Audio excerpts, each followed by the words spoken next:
Mga kumpanya ng langis, dapat bang singilin? Now, why do you always try to say to everyone na everything will be fine despite economic unpredictability, unpreparedness, na umaasa sa certified #resiliency ng mga Pilipino amidst natural and economic disaster para hindi ka mapatalsik dyan sa pwesto mo among the economic uncertainty sa ating rehiyon at bansa?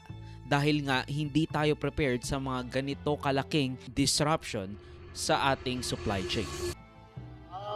Well, nandito tayo at pinupunta, iniikot namin ng mga iba't ibang palengke para tiyakin na ang presyo naman ng pagkain natin ay hindi biglang tataas at nagpapasalamat din kami sa mga vendor dahil ay pumayag naman sila na hindi tataas ang presyo at hindi sila mag-price gouging at hindi sila magsasamantala dito sa krisis na nangyayari sa Middle East. Pilipinas, normal lang muna ang ating mga presyuhan at tinitiyak nga natin kahit hindi ang supply natin, maganda naman ang supply natin ng pagkain, ng bigas, lahat ng mga basic goods. Kaya yung ating mga kababayan, sinasabi natin, hindi naman kailangan mag-hoarding at hindi tayo nagkukulang sa food supply. Ito ang pagpunta namin dito para tiyakin na ang presyo na ating ibinigay sa ating mga market vendor ay talagang sinusundan. At konting malasakit sa bawat kapwa Pilipino ay makikita natin na malalampasan din natin itong hamon na hinaharap natin. Kaya unang-una, siyempre, food supply ang pinakamahalaga.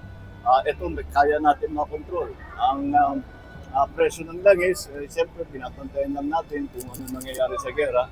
But sige lang, it's something normal pa naman lahat. Everything is normal and we just keep working to make sure that it stays that way.